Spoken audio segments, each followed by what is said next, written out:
Okay, so what you should see at the bottom are some bills, some arrows pointing to the right, and somebody jumping in the air.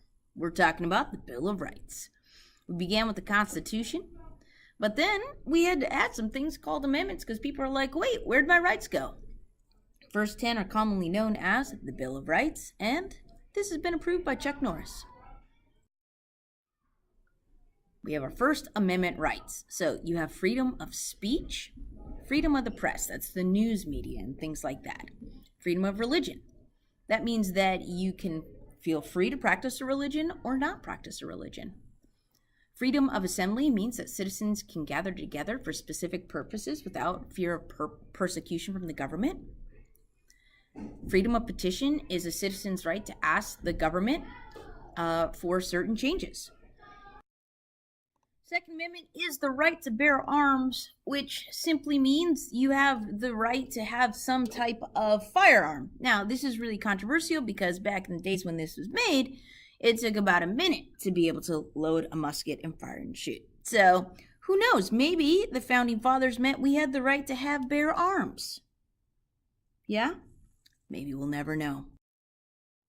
The Third Amendment is protection from quartering troops. So, go down to breakfast, you'd say, hey, where's my breakfast? And there'd be a soldier sitting at your table and said, I ate it. Okay. Fourth Amendment is protection from unreasonable search and seizure. Seizure means taking your stuff. So the government has to have a really good reason to come bust down your door, like think that somebody's life is in imminent danger. The Fifth Amendment is a really big one. Provides all citizens with due process of law. And it says no self-incrimination. Self-incrimination means to testify against yourself. So if you've ever heard of plead the fifth, this is where that comes from. You also have no double jeopardy. That means you can't be charged for the same crime twice. So if you are charged with murder and the jury acquits you, then for that same murder, they cannot try you again. Now, if you kill somebody else, that's a whole different story. Oh yeah, don't kill anybody. For the Sixth Amendment, that's all about trial by jury in criminal cases. And so when a crime has been committed, here are the rights, some of them, that are your protections.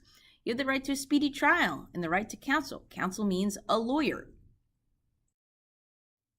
The Seventh Amendment is for civil or non-criminal trials. So if somebody is going to sue somebody else in a non-criminal complaint, this is what you would have. And you have a jury of your peers. So you have the Eighth Amendment, no cruel and unusual punishment or excessive bails and fines. This one's pretty controversial because it means that during capital punishment cases, Supreme Court has ruled that the government can indeed execute somebody, but they have to be able to do it in a humane way. Also, it says no excessive bails or fines. So the Ninth Amendment is my favorite. It is protection of rights not found directly in the Bill of Rights. Well, what does that mean? Well, when they were writing out this list of rights, there wasn't anywhere that said I had the right to, say, use the restroom, or to sleep, or to breathe, or any of that. Does that mean I don't have those rights? No, that's what the Ninth Amendment does, is it protects rights that they hadn't thought of, or they didn't want to list out. Those are held by the citizens themselves.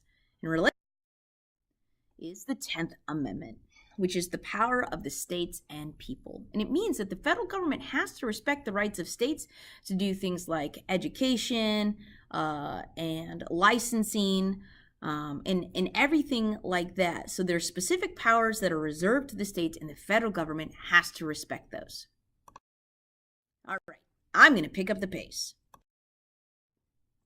So we have the First Amendment, freedom of speech, press, religion, assembly, and petition.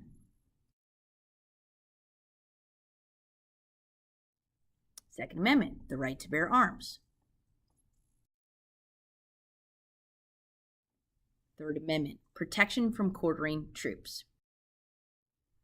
Fourth Amendment, protection from unreasonable search and seizure.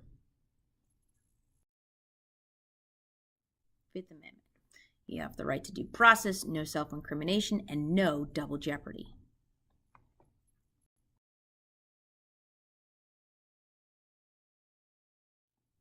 The Sixth Amendment. It's trial by jury in criminal cases where a crime has been committed. You have the right to a speedy trial, and you have the right to counsel or a lawyer. Seventh Amendment, 7, civil. Civil trial by jury. Civil means non-criminal. Eighth Amendment, no cruel and unusual punishment or excessive bails or fines. Ninth Amendment is protection of rights not found directly in the Bill of Rights.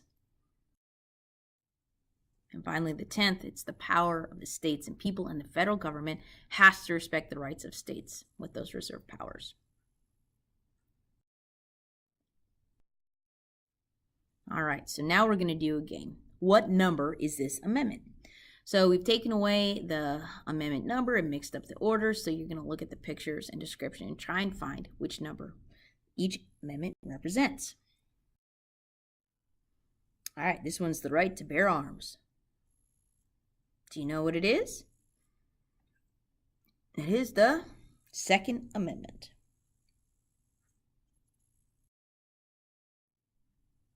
Due process, no self-incrimination, no double jeopardy. I plead the Fifth Amendment. All right, protection from quartering troops. What amendment is that? That's the Third. Protection from unreasonable search and seizure, meaning the government has to get a warrant or probable cause in order to enter somewhere where you are. That is the Fourth Amendment.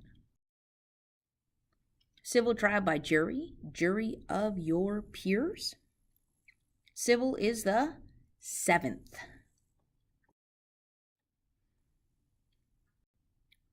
Trial by jury in criminal cases. You have the right to a speedy trial and the right to counsel. That means a lawyer. And this is your Sixth Amendment. Okay, so no cruel and unusual punishment or excessive bails and fines. You got it? That's the Eighth Amendment. All right, power of states and people, and the federal government has to respect the rights of the states. This is the 10th Amendment. Freedom of speech, freedom of press, freedom of religion, freedom of assembly, and freedom of petition. That is your First Amendment rights. Is there protection of rights not found directly in the Bill of Rights? That's right. It's the 9th Amendment.